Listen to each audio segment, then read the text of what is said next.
from my balcony. How are you? Hope you're doing well. Please stay healthy out there. Got a new video for you today. Hope you enjoy.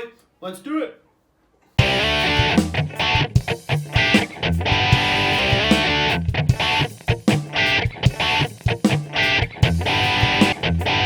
Okay, so today, a couple things we're going to talk about.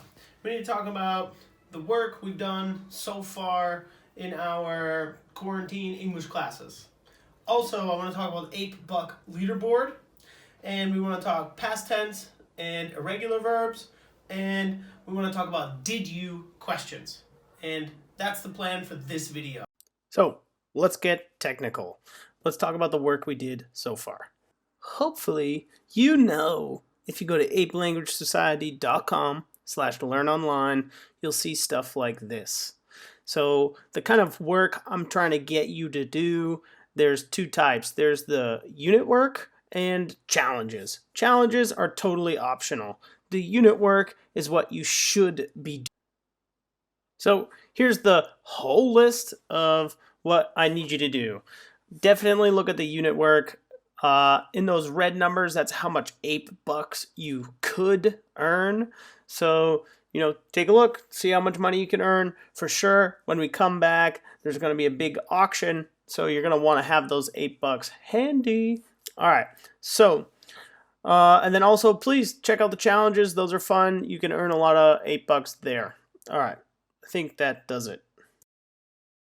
So, get on my website, /learnonline.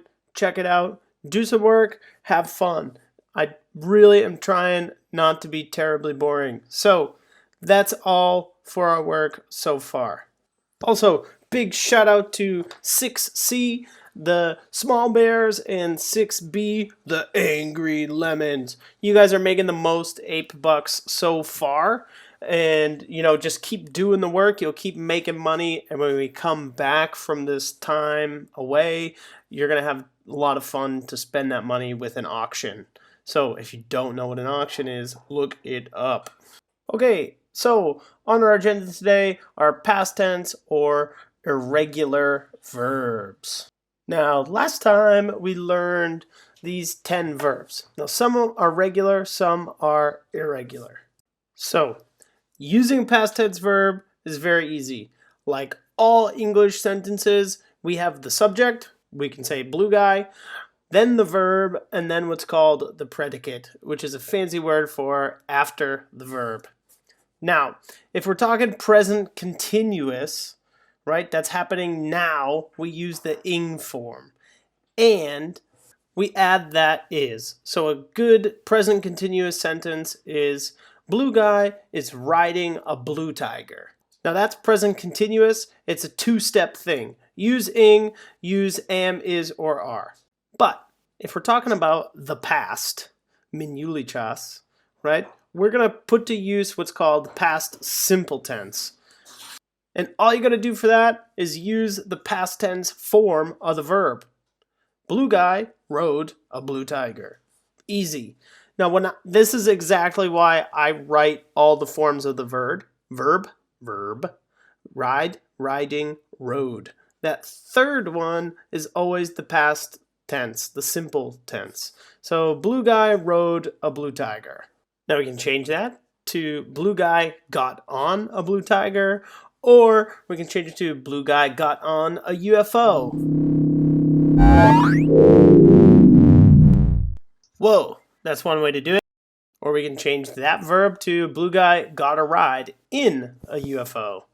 Now, we've been talking about how to use past tense. We got to talk about irregular verbs. Irregular means they're weird. So let's look at it. Standard verbs, for past tense, all you have to do is add ed. They boarded the plane. But irregular verbs, past tense is random. Like rode. I rode a purple unicorn. Here's another example. Blue guy wanted pizza. Wanted is a standard verb. In the past tense form, you just add ed. But go is totally random in the past tense. In past tense, go is went. The best thing you could do is memorize the irregular verbs. I know, it sounds awful. That's why we have the word banks. You're meant to use your word banks and actually look at the words in them and help you memorize things. My favorite way to memorize is definitely flashcards. One side English, one side Czech. And just look at it and look at it and look at it again and again and again. Oops.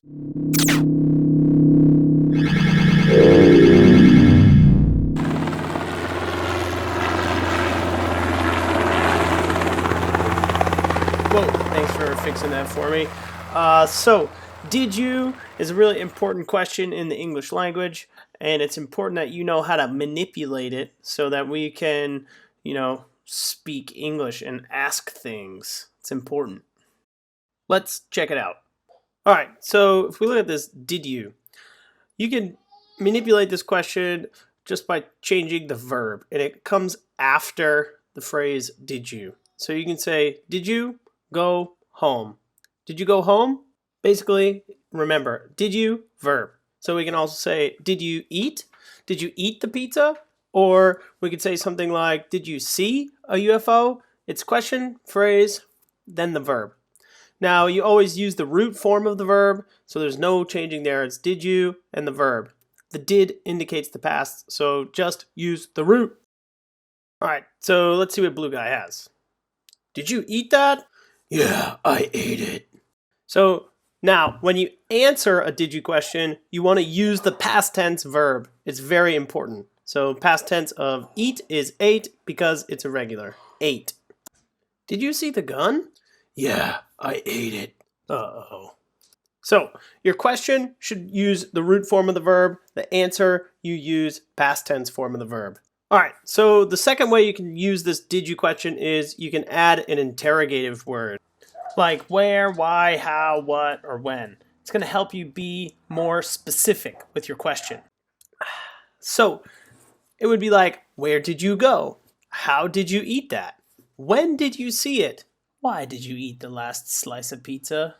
Isli to yenam, did you go there? Nani specific. If it's where did you go, it's meant to be very specific. Like, why did you need it? Maybe. Just wait a few hours. Disgusting. Or, another specific question. Why did you eat it? It smelled like sweaty human and fear. Okay, important here is use the root form of the verb in the question, and in the answer, you use the past tense form. So for example, did you go to grandma's? Yes, I went to grandma's. So please go to apelanguagesociety.com/learnonline. I'm going to put some new tasks up, which means new chances to earn $8. So please like this video, share it with a friend who's sitting at home bored, and subscribe. Yeah, right, English.